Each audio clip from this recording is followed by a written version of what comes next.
Bom dia. Dando continuidade à nossa escola de formação de discípulos, falaremos da ressurreição dos mortos no contexto dos eventos futuros. Como explicado no tópico anterior, a ressurreição dos mortos está inserida num contexto de acontecimentos finais estabelecido naquilo que a teologia chama de escatologia bíblica, estudo dos últimos tempos.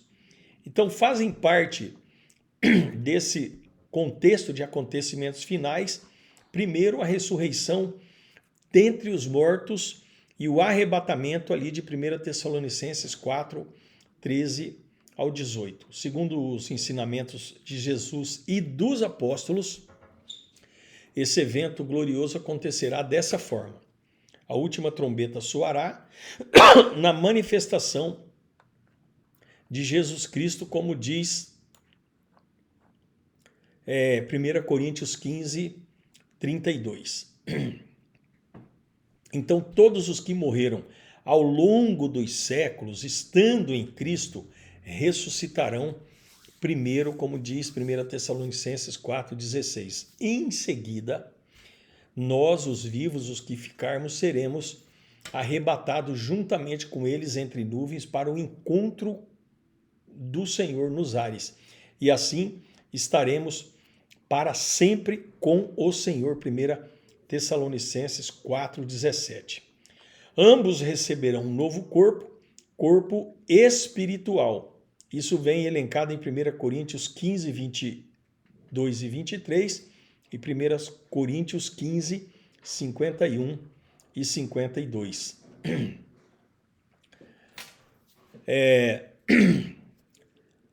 Esse corpo espiritual, na verdade, vai ser entregue a nós, um novo corpo, para nos encontrarmos com o Senhor, preparando-se, tanto ele quanto nós, para voltar à terra na companhia do Rei dos Reis.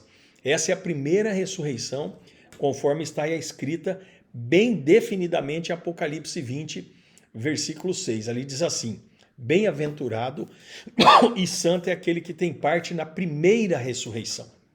Sobre esses, a segunda morte não tem autoridade.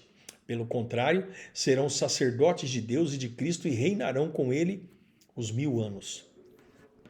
Segundo contexto dos acontecimentos finais, é a vinda de Cristo das nuvens para a terra para estabelecer aqui, como diz Apocalipse 19, 11 ao 16, o seu reino.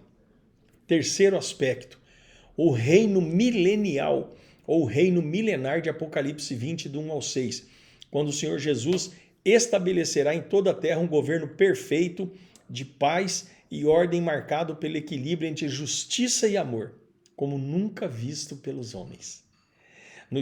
Nós, os discípulos de Jesus, que naquele momento já teremos passado pela ressurreição e recebido um corpo novo, continuaremos junto dele como sacerdotes, governando por ele e para ele sobre toda a criação, como nós vimos acima no texto de Apocalipse capítulo 20, versículo 6.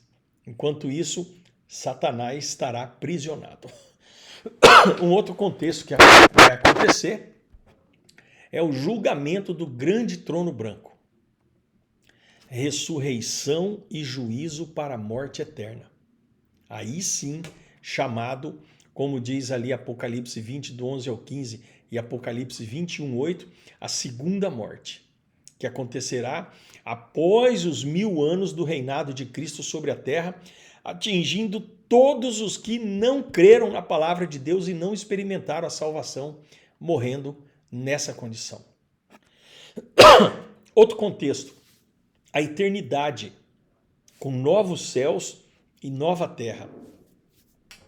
Aí diz assim a palavra de Deus em Apocalipse 21, do 1 ao 7. Vi novo céu e nova terra, pois o primeiro céu e a primeira terra passaram, e o mar já não existe. Vi também a cidade santa, Nova Jerusalém, que descia do céu, da parte de Deus, ataviada como noiva adornada para seu esposo. Então ouvi grande voz vinda do trono dizendo: Eis o tabernáculo de Deus com os homens, Deus habitará com eles. Eles serão povos de Deus e Deus mesmo estará com eles. E lhes enxugará os olhos, dos olhos toda lágrima, e a morte já não existirá. Já não haverá luto, nem pranto, nem dor, porque as primeiras coisas passaram. E aquele que está sentado no trono disse: Eis que faço novas todas as coisas, e acrescentou: Escreve, porque estas palavras são fiéis e verdadeiras. Disse-me ainda: Tudo está feito. Eu sou o Alfa e o Ômega, o princípio e o fim. Eu, a quem tem sede, darei de graça da fonte da água da vida. O vencedor herdará estas coisas, e eu lhe serei Deus, e ele me será filho. Relembrando Apocalipse 21, do 1 ao 7. Nas partes mais acentuadas, como diz aqui, o tabernáculo de Deus com homens, Deus habitará com eles e ele me será filho. Nós vemos e podemos ver que falamos no início desse material todo de ensino quanto ao propósito eterno de Deus. E nosso lugar dentro do propósito, porque estamos em Cristo e ele é tudo em todos nós. Além desses eventos, há um período de 7 anos dividido em 2 partes de 3 anos e meio, chamado de tribulação e grande tribulação. Está ali em Mateus 24, cujo subtema é princípio de dores. Uma parcela dos estudiosos de escatologia inclui tal período entre o arrebatamento e a vinda de Cristo para reinar na terra. De forma, isso é Mateus 24, do 15 ao 21, de forma que a igreja será retirada da terra antes desse período. Nós chamamos isso dentro dos estudos escatológicos de pré-tribulação. Pré-tribulacionismo. Por outro lado, a tribulação antecede o arrebatamento, mas a igreja seria guardada na hora da provação que há de vir, Apocalipse 3:10. Se esse for o caso, podemos entender a afirmação de que a igreja será guardada, como a promessa de que haverá graça e poder do Senhor sendo manifesta na vida de cada discípulo durante as tribulações pelas quais passarem, de maneira que guardem a fé até a volta de Jesus. Esse aí é o mesotribulacionismo. Cremos que a ressurreição e o arrebatamento ocorrerão antes da grande tribulação.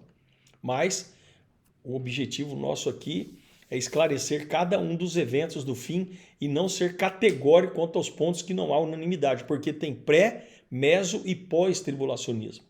Tem doutrina que diz que a igreja será arrebatada antes da grande tribulação, tem doutrina que diz que é durante a tribulação e tem doutrina que diz que é depois da tribulação.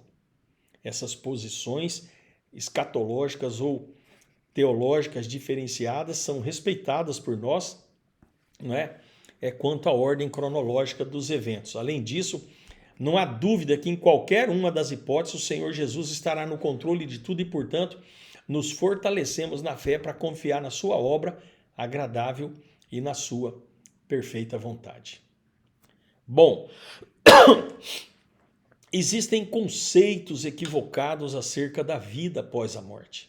Quando o homem morre, o corpo físico volta ao pó, mas o espírito e a alma, que são de Deus, voltam para Deus. Eclesiastes 12:7, Lucas 8:54 e 55, Tiago 2:26, Salmo 146:4.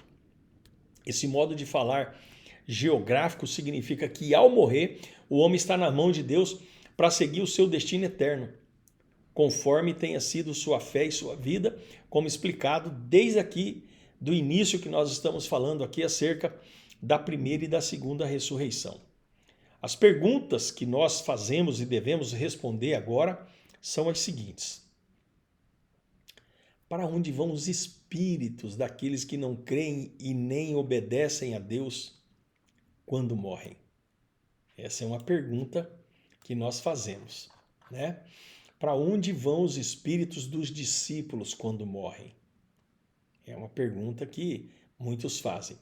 Os que não creem nem obedecem ao Senhor vão para um lugar que no hebraico é chamado de Sheol ou Seol, ou no grego, né, Hades, que biblicamente é o lugar dos mortos.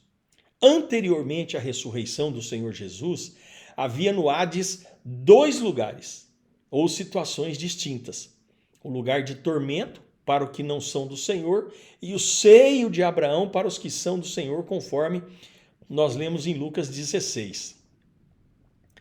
A palavra inferno de algumas traduções em português, nesse texto de Lucas 16, é uma tradução um tanto equivocada, porque o original diz Hades. Os que não são do Senhor vão para o lugar de tormento. O inferno, ele só vai surgir na cronologia de eventos futuros após o julgamento do grande trono branco. E nele estarão todos os que rejeitaram a Deus, incluindo Satanás, os demônios e os homens que se encontram hoje no Hades. Em outras palavras, para os incrédulos, a situação de pós-morte é a mesma desde o primeiro incrédulo que morreu sobre a terra. Todos já estão condenados porque não creram e aguardam no Hades pelo juízo eterno, o julgamento do grande trono branco, quando então serão lançados no inferno e ali permanecerão pela eternidade. Para os que creram e receberam a vida nova, e o quadro do Hades descrito acima mudou completamente quando Cristo triunfou sobre a morte. Jesus libertou do Hades os que pertencem a ele, pois quando subiu às alturas, levou cativo o cativeiro, como diz Efésios capítulo 4, versículo 8. O diabo tem poder sobre a morte no sentido de que ele é o acusador dos homens pecadores que viviam e vivem debaixo da lei, porque rejeitaram a graça, não tendo a esperança da salvação. Por esse motivo, estes homens estão sujeitos à escravidão e ao medo da morte por toda a vida, né? Hebreus 2, 14 esclarece isso, mas o Senhor Jesus, vencendo na cruz, passou a ter autoridade sobre a morte e sobre o inferno. Apocalipse 1, 18. Para dar liberdade aos que creem nele e para trazê-los para junto de si, porque foram comprados pelo seu precioso sangue.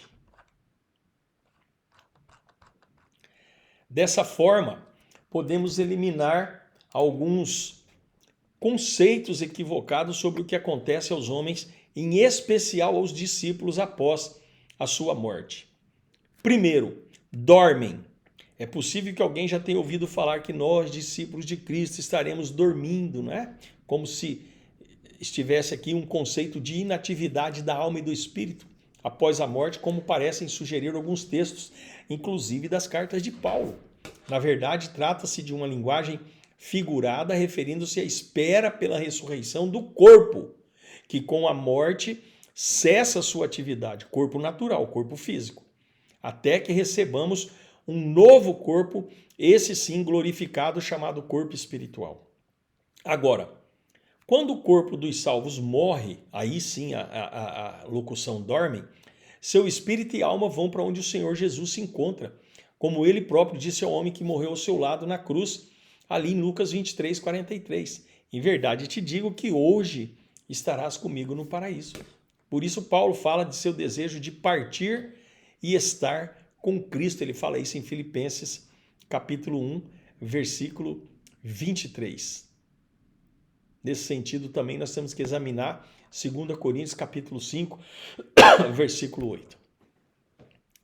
Fala-se de purgatório, a doutrina do purgatório, que é um lugar de purgar ou de purificar as almas, não tem base bíblica.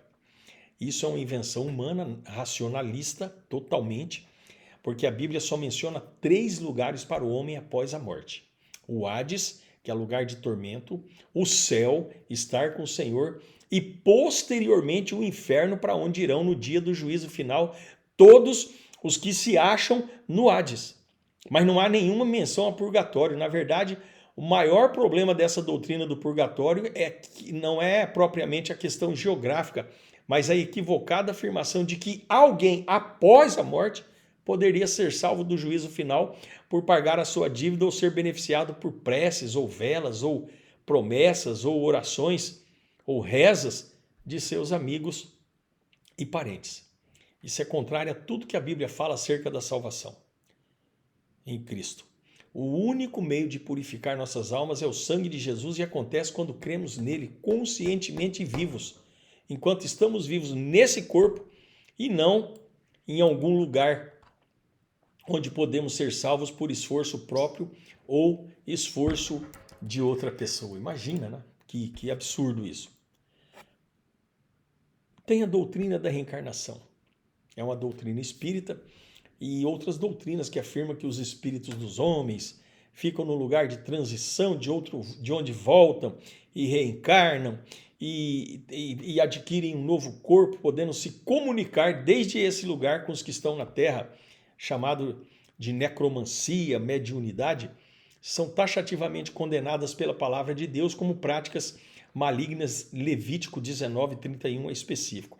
No texto também de Lucas 16, Jesus deixa claro que não há comunicação com os mortos, especialmente dos versículos 19 a 31.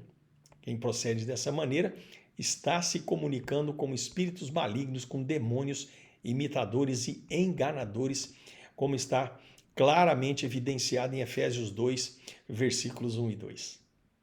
A doutrina da reencarnação não tem base nem justificativa bíblica, pelo contrário. A Bíblia diz em Hebreus 9:27 que ao homem é dado morrer uma só vez, vindo depois da morte o juízo de Deus. Não se morre para se reencarnar. E ressurreição não tem nada a ver com reencarnação. Isso é completamente repugnante aos ensinos das Escrituras e abominação em relação à vida e obra do Senhor Jesus, pois a ideia de que um espírito possa ser aperfeiçoado por sucessivas encarnações invalidam o sacrifício de Cristo na cruz do Calvário. Existe também uma teoria da negação do juízo eterno. E para quem duvida da existência de Deus e de que ele nos formou com espírito e alma, além do corpo físico, a resposta ao que vem depois da morte é simples. Voltamos ao pó e tudo está acabado. Para o materialismo, não há nada depois da morte. Para o materialismo, o homem se resume a combinações químicas, não somente físico-químicas. Há também doutrinas místicas que creem na existência da alma, mas que será extinta caso o homem seja réu de condenação, né? Tem uma seita que diz isso, que se o homem não for réu de condenação, ele vai para o céu, mas se ele for, acaba, extingue tudo. É claro que isso está totalmente contra a palavra de Deus e essas posições podem, no fundo, esconder uma negação quanto ao juízo de Deus. Há também uma outra postura equivocada quanto ao que vem depois da morte, que também prega a inexistência do juízo eterno. Ainda que por motivos muito diferentes do materialismo, a ideia é que Deus é amor e sua graça é capaz de não é capaz de deixar ninguém ir para o inferno. Deus é totalmente amor. Aliás, o amor é uma pessoa. A Bíblia diz em 1 João 4 que Deus é amor. Nós não temos dúvidas disso, de maneira nenhuma. Mas Deus, ele é totalmente santo, também faz parte da natureza de Deus a santidade. E também sobre isso não há dúvidas. Ele é totalmente justo e muito além do que podemos compreender, só ele é capaz de conciliar essas três virtudes de forma perfeita. Justiça, amor e santidade. Algo que nos ajuda a entender esse equilíbrio é a própria cruz. Nela vemos o enorme e imensurável amor, junto com a mais rígida e justa condenação do homem pecador, como diz ali Mateus 13, 47, 50 e Apocalipse 20, do 14 e o 15.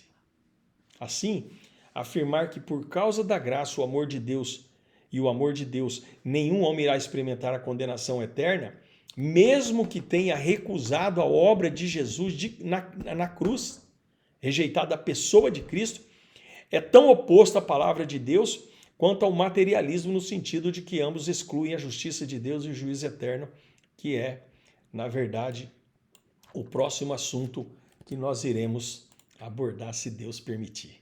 Amém?